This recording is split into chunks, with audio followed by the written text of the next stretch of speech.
Hello students, this is Sadhana Tripathi from Shri Rama Bharati public school.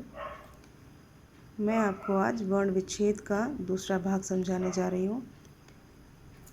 ध्यान से सुनिएगा। किसी भी शब्द या ध्वनि समूह के वर्णों को पृथक पृथक करके लिखना ही वर्ण विच्छेद कहलाता है। मैं आपको पहले भी बता चुकी हूँ वर्ण विच्छेद के बारे में, और वर्णों को मैंने शब्दों को विच्छेद भी कर दिया था, किंतु कुछ चीज़ें रह गई थी जो आज आपको क्लियर कर दूंगी मैं। ठीक है, तो किसी भी शब्द या ध्वनि समूह के वर्णों को पृथक पृथक करके लिखना मतलब उनको अलग अलग करके लिखना। लाइक मेहमान, प्रकृति, सर्वाधिक। अब ये 3 शब्द हैं, इनको अलग कैसे करेंगे हम, किस प्रकार से इनके वर्णों को विच्छेद करके लिखेंगे, पृथक पृथक कैसे करेंगे।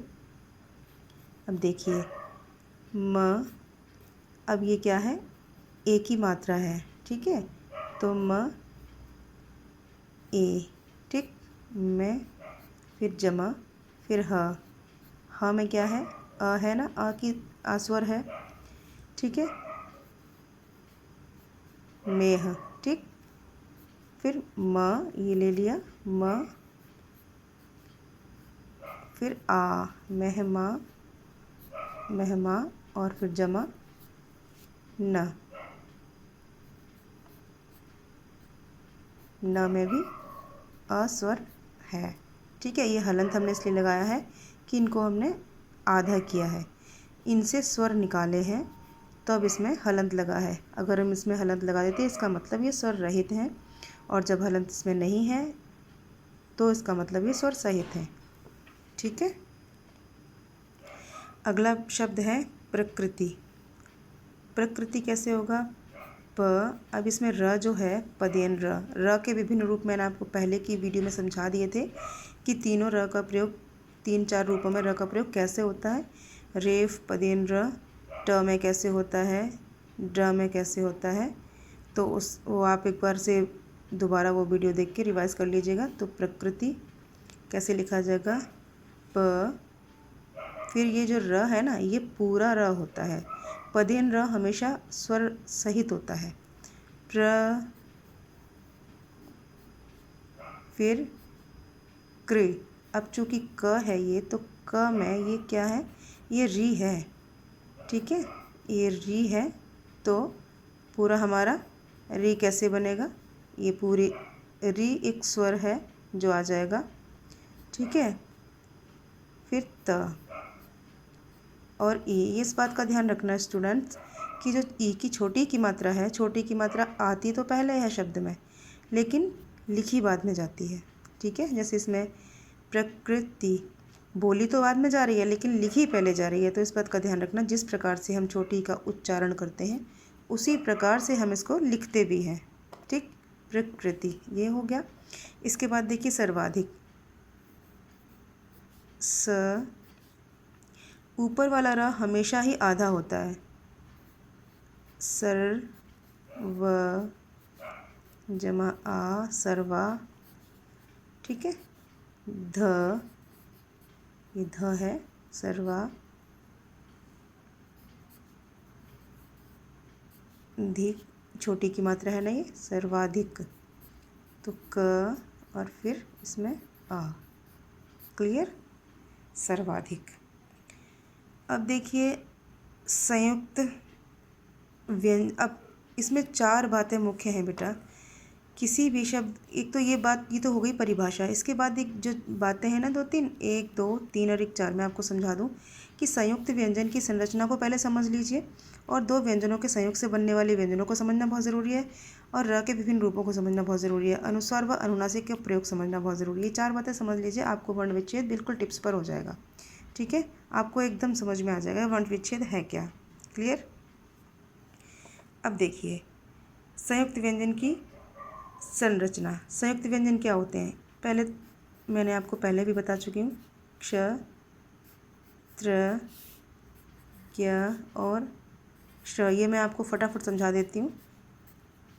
ये क, श और अ से ये बनता है, ये ज, य और अ से बनता है, ये श, र, अ। ठीक है। ये त, ये त है, फिर र और आ। इनकी संरचना को समझ लिया। जब भी वर्ण विच्छेद करेंगे तो अगर ये आपके पास वर्ण आते हैं या ये अक्षर आते हैं तो इनको सिर्फ एक इसको करने के लिए, इसका वर्ण विच्छेद करने के लिए पूरा इसको लिखना पड़ेगा। क्लियर, इसको समझ लिया। अब ये देखिए, दो व्यंजनों के संयोग से बनने वाले व्यंजनों को समझना। ठीक है, अब दो व्यंजनों के संयोग से कैसे बनते हैं, जैसे आप 11 है, ख्याति, प्यार। ठीक है, आ गया समझ में? ये पहले इसको कर लेते हैं, उसके बाद आगे बढ़ते हैं। ठीक है, अब देखिए ये 11 को कैसे करेंगे। आधा ग है तो इसको ऐसे लिख के य, फिर आ, फिर र, उसके बाद में ह, ह के बाद में आ, 11 हो गया। फिर ख्याति हो गया, ख, य, आ, फिर ख्या, फिर छोटी की मात्रा है तो लिखी बाद में जाएगी। ठीक है, ख्याति हो गया। एक बार इस शब्द को अंडरलाइन कर दूं ताकि आप समझ लो। क्लियर। अब प्यार देखो कैसे लिखा जाएगा, प, य, आ, जमा र, जमा आ। ठीक है, हो गया। इसके बाद देखिए आप न्याय।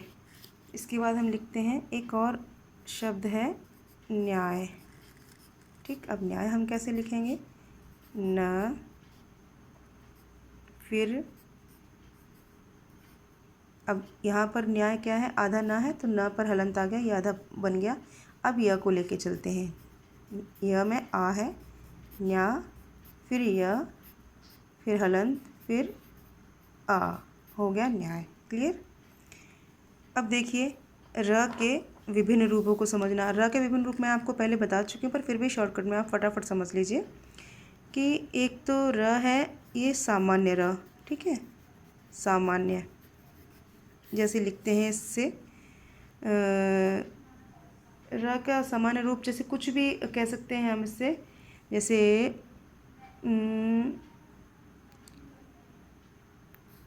रमज़ान। ठीक है, राम, रामायण। ठीक, ये हो गया र का सामान्य रूप। अब जो र है वो रेफ के रूप में कैसे होता है, ऐसे ऊपर, ये हो गया रेफ। ठीक है, जैसे सर्प, कर्म, शर्म। ठीक है, इसके बाद में आप ये देखिए कि ये कैसे होगा आगे। ये जो इस तरह से र होता है इसे कहते हैं पदेन र, पदेन र। ये कैसे होता है, प्रकाश। ठीक है, ग्रह। और जो एक र होता है जो कि खड़ी पाई वाले व्यंजन जो नहीं होते उनमें लगता है, जैसे ट है, ट है और ड है और ढ है।